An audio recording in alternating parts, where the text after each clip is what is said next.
Da Fresh Morning. Da Fresh Morning. Vous êtes sur les 104.5 Urban FM, la station urbaine, et vous écoutez le Da Fresh Morning, le réveil matinal, le plus haut de la capitale, sur la radio, la plus haute de la capitale. On est avec Monsieur Césac. Monsieur Césac, bonjour. Bonjour. Comment vous allez? Je vais très bien. Ça fait longtemps qu'on vous a reçu ici dans notre émission. Oui, ça fait un moment et c'est un plaisir de revenir. D'accord, ok. Alors aujourd'hui, on va parler de l'autoconnaissance. Oui. Qu'entendons-nous par autoconnaissance? Oui. Bon. Quand on parle de l'autoconnaissance, il s'agit de la connaissance de soi-même. Bon, lorsque nous observons toutes les sciences qui existent aujourd'hui, elles existent dans un objectif de connaissance du monde extérieur. Que ce soit les mathématiques, les physiques, les sciences biologiques, existent dans l'objectif de la connaissance et de la compréhension des phénomènes qui se déroulent à l'extérieur de l'homme ou d'un point de vue physique. Mais au-delà de ça, on voit que toutes les méthodes que notre société a mises en place aujourd'hui pour mieux se comprendre et mieux se connaître n'intègrent pas la connaissance de l'être humain au-delà de ce qu'il est d'un point de vue physique. Alors qu'en réalité, c'est aussi important de savoir ce qu'on est au-delà du physique, parce qu'il y a plusieurs phénomènes qui sont au-delà du physique que nous avons besoin de comprendre. Plusieurs phénomènes, et vous savez, souvent nous sommes intervenus dans ce studio concernant les rêves, par exemple, qui sont un phénomène qui sont au-delà du physique. Nous sommes intervenus concernant certains phénomènes comme on peut parler de la mort. La mort, c'est un phénomène qui est au-delà du physique. Et on a besoin de comprendre ces choses qui restent quand même des énigmes. Et c'est à partir de ce moment que l'autoconnaissance, la connaissance de soi-même commence par ouvrir une petite porte vers la compréhension de choses que, d'un point de vue physique, on n'arrive pas à comprendre. C'est-à-dire, dans la logique du physique, on n'arrive pas à cerner. Mais tout ça là, les gens, dans la rue, ils prennent ça pour de la sorcellerie ou du mysticisme, ça. Oui, vous avez raison. Vous avez raison que les gens, ils prennent ça pour du mysticisme. Mais il me semble qu'on est plutôt en face d'une génération qui, actuellement, a plus ou moins été formatée dans ce sens. Excusez-moi. Expliquez. Oui, excusez-moi de parler comme cela parce que notre association AGA, qu'elle existe ici au Gabon, elle est enregistrée officiellement depuis les années 2000. Mais ce n'était pas ainsi. Les personnes n'étaient pas ainsi face à ce genre de connaissances. Au contraire, à l'intérieur de toutes les personnes qui ont une certaine appréhension par rapport à ce genre de connaissances ou de compréhension de la vie, il y a toujours le désir de savoir. Parce que qui est-ce qui n'a pas envie de comprendre ce que veut dire, ce qu'il a expérimenté en dormant aujourd'hui? On veut comprendre. Qui est-ce qui ne veut pas savoir qu'est-ce qui se passe lorsque on n'a plus notre corps physique? On veut bien comprendre. Et qui est-ce qui ne veut pas comprendre quels sont les mystères qui sont liés, par exemple, à la sexualité? Parce qu'il y a un mystère qui est lié à ça. On veut bien comprendre. Vous pensez que toutes les personnes qui sont dans la ville là, ils se posent ce genre de questions? Les gens, ils se posent des questions. Qu'est-ce que je vais manger le soir? Oui. Comment je vais faire pour construire ma maison? Il faut que j'achète une voiture. Il faut que je mette les enfants à l'école. Vous pensez que les gens, dans leur life, ils ont encore le temps de penser à ce genre de choses? Mais ils finissent par être confrontés à des difficultés qui les obligent à prendre conscience de cela. Parce que, par exemple, si on s'inquiète seulement pour ce qu'on va manger, oui, on a besoin de manger, et si on n'a pas à manger, ça veut dire que on a quand même on est dans une situation où on a manqué de réussir certaines choses. C'est ça qui a fait qu'on n'a pas à manger. Parce que normalement, un homme, il doit avoir à manger. Pourquoi il va manquer de manger? Normalement, ça doit nous faire réfléchir si on se retrouve dans une situation où nous, on ne trouve pas à manger. On n'arrive pas à se vêtir. On n'arrive pas à se loger. Il y a un échec. Si on est dans une telle situation, il faut vraiment penser qu'il y a un échec et qu'il y a quelque chose à régler à notre niveau. Oui, tout à fait. Et si on cherche à régler ça, il faut forcément retourner vers soi-même, découvrir quelles sont nos faiblesses, quelles sont aussi nos qualités. Quelles sont les choses qu'on fait mal? Et à partir de là, on est toujours dans l'autoconnaissance, on essaye de se découvrir. Comment on fait pour retourner vers soi-même? En fait, les gens, ils veulent des exemples concrets. Si tu veux retourner vers toi-même, tu te réveilles le matin, tu prends un seau d'eau, tu verses sur le corps, après tu fais le café, tu bois. Les gens, ils veulent des exercices pratiques. Comme vous voyez, on a fait la leçon à l'école. Maintenant, le week-end, le prof vous donne des exercices pratique. Est-ce que c'est pas ce que les gens veulent? Parce que tout ça là, les gens, ils vont partir de là, ils vont dire ouais, mais ça c'est du blabla que le gars il va me raconter. Moi ce matin, je dois aller à Ngonje, il faut que je trouve l'argent du taxi. Ici les débats de retourner vers soi-même. Est-ce que c'est pas trop long pour moi? Est-ce que vous voyez ce que je veux dire? Oui, je vous comprends. Quand les gens viennent vous voir, ils viennent vous voir personnellement pour vous demander des exercices pratiques, pour savoir comment vous-même vous avez fait pour arriver à ce niveau de questionnement. Vous savez, ce matin avant d'arriver, on avait rendez-vous à une certaine heure. Et juste avant de quitter chez moi, bon, il y a une pluie qui s'est mise à tomber là. Et moi, je me suis dit, je ne vais quand même pas manquer de sortir de chez moi parce qu'il pleut bien et que j'aime bien l'ambiance qui est chez moi. Non. Alors, oui, qu'est-ce qu'il a fallu que je fasse? C'est de me concentrer un peu. De me concentrer un peu et d'utiliser des moyens que j'ai à ma disposition pour qu'au moins moi je puisse sortir de chez moi, que cette pluie-là ne m'embête pas. Je suis sorti, j'ai besoin de... Et justement, je suis venu ici en prenant une certaine occasion. D'accord. Et pour trouver cette occasion, oui, j'ai dû également... Tout ça, j'en ai pris conscience avant de sortir de chez moi et de m'arranger pour que tout se passe mieux et que j'arrive ici à l'heure où j'ai besoin d'arriver. D'accord. Si une personne, elle veut rentrer dans un certain projet ou dans une certaine activité et qu'elle-même, déjà, elle n'a pas une certaine conscience du genre de difficulté qui peut arriver. Et si une difficulté apparaît, comment est-ce qu'elle va faire pour éliminer cette difficulté? On ne réussit pas par hasard. Non, on ne réussit pas dans la vie par hasard. On réussit parce que on a mis en œuvre des méthodes et des moyens. On réussit parce que on sait comment agir pour vaincre les difficultés qui peuvent apparaître. Beaucoup de personnes, par exemple, elles essayent, elles font beaucoup de choses, elles disent que ça ne marche pas. Mais le problème, c'est que vous observez ces gens, ils ne savent même pas, ou plutôt ils n'ont même pas pris en compte le genre de difficultés qui pouvaient apparaître quand ils vont commencer leur activité. Vous pensez que c'est possible de prévoir les genres de difficultés qu'on aura lorsqu'on crée une activité? Toute action qu'on a besoin de réaliser va se heurter à des résistances. C'est inévitable. Le génie, c'est de pouvoir mesurer le genre de résistances qui vont apparaître. Quand on les a mesurées, alors on est assez fort pour les affronter. C'est évident. La plupart des gens, ils pensent que quand ils vont faire quelque chose, tout le monde va aimer ça. Ça va plaire à tout le monde et que ça va marcher. Non, il y aura des résistances. Il faut être assez ingénieux pour savoir qu'il va y avoir une résistance d'une telle ampleur. Et peut-être même se donner une certaine marge en disant il y aura plus que ça. Et maintenant, on se prépare à ça. C'est comme si je veux aller vendre à la gare routière. Je dois me mettre dans la condition selon laquelle je sais que quand j'arriverai, il y a des gens qui vont m'insulter. Va-t'en avec tes marchandises, moi j'ai d'autres problèmes. Si je suis préparé à ça, la personne m'insulte, je me dis, bon, même si elle m'insulte, moi je vais sourire, je m'en vais. Si je suis bien préparé à ça, il y en a un qui va m'insulter, mais il y a un autre qui va acheter ma marchandise. Mais si je ne suis pas préparé, la première personne qui m'insulte, je suis découragé. Et je pense qu'avant midi, je vais laisser tomber ma marchandise. Je ne vendrai plus rien. Mais si je pense que grâce au hasard, peut-être je vais tomber sur quelqu'un qui va acheter et ça va marcher comme cela, le hasard ne fait jamais les choses. Et tout ça, ça rentre dans la connaissance de soi.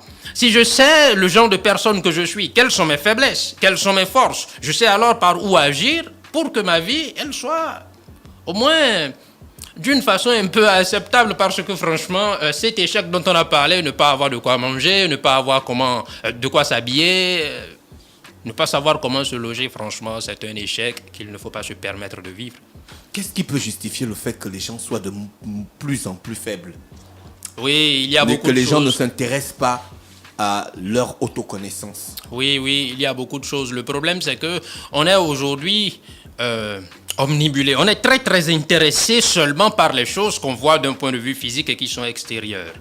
Alors que la réussite vient d'abord de l'intérieur. C'est la qualité de la personne qui peut définir si elle va réussir ou pas. Ce n'est pas les moyens qu'elle a à l'extérieur. On rencontre beaucoup de personnes qui ont des moyens de faire de grandes choses, mais elles n'arrivent pas à faire ces choses. Mais il y a d'autres qui n'ont pas autant de moyens, mais qui ont une qualité intérieure, qui ont une capacité à l'intérieur de s'adapter à toutes les circonstances et à toutes les difficultés. Et ces personnes-là peuvent réussir. Alors, bien sûr, ce qui va permettre qu'une personne, elle puisse bien orienter sa vie, ça dépend de sa qualité intérieure. C'est pour ça que l'autoconnaissance, se découvrir, savoir qui est-ce qu'on est, comment est-ce qu'on réagit ou on agit dans telle circonstance, c'est important pour nous. C'est important pour nous. Si par exemple, je sais que je suis quelqu'un de très coléreux, alors je sais que quand je suis face à un patron qui aussi est coléreux, moi je dois cacher ma colère. Parce que lui, si je me mets à être en colère, lui aussi, je vais perdre mon travail. Mais si je n'ai jamais pris le temps de me rendre compte que je suis coléreux, alors face au patron coléreux, je vais aussi me mettre en colère et je vais perdre mon travail.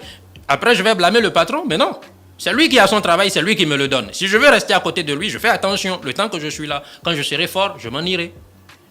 Alors forcément, il faut que la personne prenne conscience d'elle-même. Nous tous, nous avons des erreurs que nous colportons. Et on ne fait souvent pas attention à ça. Même dans la vie de couple, quand on vit dans son couple, on a besoin de savoir qui est-ce qu'on est pour savoir comment s'arranger avec la personne avec qui on vit. Sinon, on va toujours dire, et ça on l'entend tout le temps, les hommes ils disent tout le temps, les femmes elles sont mauvaises. Et les femmes disent, les hommes ils sont mauvais. Bon, finalement, on fait comment? Mais le problème, c'est que chacun n'a pas l'habitude de retourner vers lui-même pour voir quelles sont, à son propre niveau, les choses qui ne vont pas bien. Parce que nous tous, à notre niveau, il y a des choses qui ne vont pas bien. À quel moment de la journée, dans une intense activité, on peut retourner sur soi-même pour comprendre qu'est-ce qui n'est pas bien chez moi? C'est l'erreur que les gens y font. Actuellement, nous sommes en train de parler à ce micro et je ne peux pas m'oublier, ce n'est pas possible. Si je le fais, je vais commencer à dire des choses qui ne sont pas correctes. Je vais commencer à dire des choses qui ne sont pas à propos. Mais pourtant, c'est là la première clé. Tout ce qu'on fait, on doit faire l'effort d'être conscient de ça. Conscient des personnes qui sont autour de nous. Quand on est conscient de ça, ça donne un avantage. On sait le genre de choses qu'on peut dire à une personne pour ne pas heurter la personne. On sait le genre de choses qu'il ne faut pas dire aussi et on sait comment s'arranger. On est dans des relations humaines. Il faut savoir, on va dire, diriger ces relations. Et ça dépend de la conscience que nous avons à chaque instant pour pouvoir agir. Et ça, c'est fondamental. Ça veut dire quoi? Première chose qu'il faut apprendre, vous parlez de choses pratiques. Il ne faut jamais s'oublier, agir sans avoir conscience de ce qu'on fait. Il faut toujours prendre conscience de ce qu'on est en train de faire. Si on marche dans la rue, il faut rester concentré sur la marche qu'on est en train d'effectuer. Ce n'est pas la peine de se laisser détourner du regard par exemple, si on est un homme, une femme qui passe, on est là en train de regarder comme ça, finalement, on peut, je ne sais pas, se faire heurter par une voiture. Ça, par exemple, c'est un comportement irresponsable. On marche dans la rue, on a son téléphone dans les mains. C'est un comportement, vous voyez, ce n'est pas totalement responsable. Ce n'est pas responsable. C'est comme nous, on le voit par exemple tout le temps en circulation ici. Tout le monde au téléphone, tout le monde en voiture au volant, il a toujours son téléphone. Et des fois on a le téléphone, on salue même le policier. Lui aussi nous répond. Oui, ça ne dérange personne. Mais la réalité c'est que c'est un comportement qui n'est pas totalement responsable. Parce qu'à un moment donné, on peut être un peu trop absorbé par son téléphone et on commet une erreur. Et là, c'est un comportement qui est irresponsable, tout simplement. Donc, vous voulez dire qu'on doit vivre en dehors de tout élément matériel qui peut perturber l'attention de l'individu? Non, quand on fait quelque chose, il faut rester avec la chose. Vous avez besoin d'appeler, mais vous prenez votre temps, vous appelez. Quand vous avez fini d'appeler, vous continuez votre chemin. Vous voulez conduire, vous conduisez. Quand vous avez fini de conduire, vous appelez. Ou s'il y a un appel, vous cherchez un peu sur le côté, vous vous garez, et vous prenez votre appel et vous continuez votre chemin. Et là, vous êtes sûr que vous évitez les ennuis inutiles. Mais monsieur César, l'homme est multifonctionnel. L'homme peut faire plusieurs choses en même temps. La vie est un choix. On peut faire ce qu'on veut. Vous savez, malheureusement, moi je ne conseille à personne de faire ce genre de choix. De vouloir faire 1000 choses à la fois. C'est comme par exemple ici, vous êtes au travail. Quand vous êtes au travail, restez au travail. Vous finissez votre travail, quand vous rentrez à la maison, vous êtes à la maison, occupez-vous de votre famille, de votre femme, de vos enfants. Occupez-vous d'eux. Donnez-leur le temps que vous avez à leur donner. Si vous êtes avec des amis, vous êtes avec ces amis. Vous vivez en présence de ces gens-là. Donnez toujours à la personne ou à l'instant. On ne possède que cet instant, monsieur Lafraîche. Avant que je n'arrive ici, j'étais assis dans votre salle d'attente. Ce moment est passé, je ne peux plus le retrouver. C'est fini. Tout ce que je peux faire, c'est d'y penser. Mais ça, je ne pourrai plus vivre ça. Et au-delà de ça, dans 30 minutes, ce que je vais faire, peut-être que je prévois quelque chose, mais je ne sais pas si je pourrai le faire. Mais la seule chose que je peux, c'est de profiter de l'instant que j'ai actuellement. De le vivre pleinement. D'être pratiquement passionné par ce que je suis en train de dire et de faire en cet instant. De vivre cet instant. Si je le vis ainsi, j'aurais vécu réellement cet instant. Mais si je suis dans cet instant et que je suis en même temps en train de penser à un futur hypothétique, je ne sais pas s'il va arriver, ou en train de me morfondre sur quelque chose qui s'est passé avant que je n'arrive là, je rate de vivre cet instant. Le passé, je ne peux même plus y retourner, et le futur, je ne sais pas s'il va se concrétiser. Alors, je rate de vivre. C'est pour ça qu'on dit qu'il y a plusieurs personnes, ils vivent, mais dans le fond, ils sont des morts vivants. Ce ne sont pas mes mots, c'est écrit même dans ce qu'on appelle la Bible. Ce ne sont pas mes mots. Est-ce que vous avez à la GEAC une méthodologie pour inciter l'individu à maîtriser ces concepts-là? Oui, oui, bien sûr. C'est toute une pédagogie, c'est toute une façon d'enseigner. Parce que nos activités, ça consiste en le fait de donner ce que nous appelons des cours de méditation et des cours de connaissance de soi. Alors, au travers de la méditation, l'individu il est amené à apprendre à ne jamais s'oublier. Parce qu'il y a une certaine attitude à avoir. Regardez par exemple que si nous sommes pressés, bien souvent quand on est pressé, quand on est en retard, on est toujours de mauvaise humeur. Quand on est pressé, on est de mauvaise humeur. Quand vous êtes pressé que quelqu'un, il vous dit bonjour, bon bonjour, et puis on fuit. Si quelqu'un veut vous arrêter, alors là, vous pouvez le tuer parce que vous êtes pressé. Mais quand on est détendu, on encaisse mieux les coups de la vie. Quand on est détendu, quand on est serein, on encaisse mieux les coups. Il y a une image qui, une fois, m'a un peu frappé. C'est en observant un ancien président américain, mais spécialement Bush, le dernier président, on va dire l'avant-dernier, ou bon, en tout cas Bush, qui était là lorsqu'il y a eu l'attentat du 11 septembre. Lorsque cet attentat est survenu, il était dans une école avec des enfants et on l'a pris rapidement à côté pour lui expliquer ce qui se passait. Et on a observé que ce président, il est resté pendant 7 minutes sans parler, sans rien dire, et personne n'a compris son attitude. Plus tard, on lui a demandé, mais pourquoi avez-vous eu cette attitude? Il a dit qu'il essayait de changer ses idées, de se projeter une autre image pour ne pas se laisser détruire par ce qu'il venait d'entendre. Ça, par exemple, est une petite technique qu'on peut utiliser. Quand une personne n'est pas détendue, qu'elle ne sait pas gérer ses pensées, il est évident que n'importe quelle situation qui apparaît dans la journée ou dans la société lui fait beaucoup mal. Et elle subit inutilement ça. Aujourd'hui, on sait que chaque émotion qu'on a, une émotion de type négatif, qu'elle soit venue par la colère ou par la haine, par la vengeance, par la jalousie, ça laisse toujours des traces très négatives sur nous. Et c'est important d'éviter ces choses. Combien de personnes aujourd'hui ne se sont pas retrouvées avec une maladie d'hypertension ou des problèmes dans la tête, juste parce qu'ils n'ont pas su gérer ce qu'on appelle les soucis. Et la vérité, c'est que les soucis, c'est des choses qu'on peut éviter, c'est des souffrances inutiles qu'on se crée. On a notre vie et il faut profiter de cela et profiter de l'instant présent que nous avons. Et bien sûr, la méditation est une technique pour nous, pour amener les personnes à arriver à se connaître, à se détendre, à se comprendre et à éviter ces émotions inutiles qui nous détruisent. Au-delà de ça. Est-ce que c'est du domaine du matériel ou c'est du domaine du spirituel? L'homme, il est matériel et il est spirituel. Votre capacité à articuler vos pensées est une chose de type spirituel. Si vos pensées ne sont pas ordonnées, regardez chez un fou. Ces pensées existent, mais ne sont pas ordonnées. Elles sont toutes désordonnées. Le résultat, c'est que d'un point de vue physique, on voit qu'il ne va pas bien, il n'est pas cohérent. Mais si d'un point de vue spirituel, quelqu'un il va déjà plus ou moins bien, il est capable de bien ordonner ses pensées. Alors le spirituel agit sur le matériel. Quand on parle de spirituel, on n'est pas en train d'évoquer tout de suite Dieu, l'église, on crie alléluia et tout ça. Non, c'est pas encore ça. On parle de spirituel, on est en train de parler de notre vie de tous les jours. Le spirituel, ça a déjà rapport avec ce qui est psychologique. Parce que ce qui est psychologique n'est pas physique et ça rentre déjà dans le domaine du spirituel.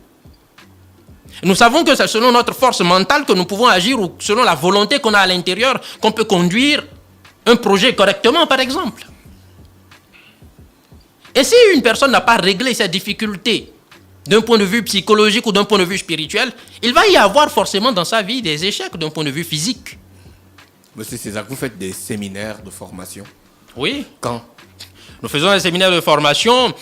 À notre siège, ce séminaire se déroule tous les dimanches à 15h. Tous les dimanches à 15h. Vous êtes toujours à lui? Non.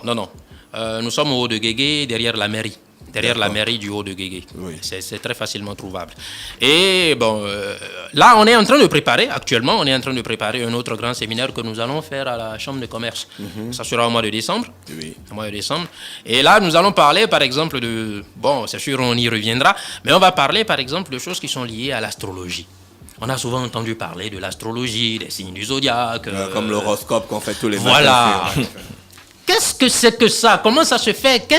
Comment est-ce que des planètes qui sont loin de nous ou des regroupements d'étoiles qu'on appelle des constellations zodiacales, comment elles peuvent agir sur quelqu'un? Comment c'est possible? D'accord. Tout ça, on a besoin de l'expliquer. Monsieur César, on se retrouve mardi à partir de 8h30, c'est ça? Ok? On va Mardi, parler, exactement. on aura un autre thème à débattre avec vous dans le Da Fresh Morning. On vous remercie d'être passé cette matinée. C'est nous qui vous remercions. Urban FM 104.5, la station urbaine. Vous écoutez Urban FM 104.5, la station urbaine. Urban FM, première radio chez les jeunes.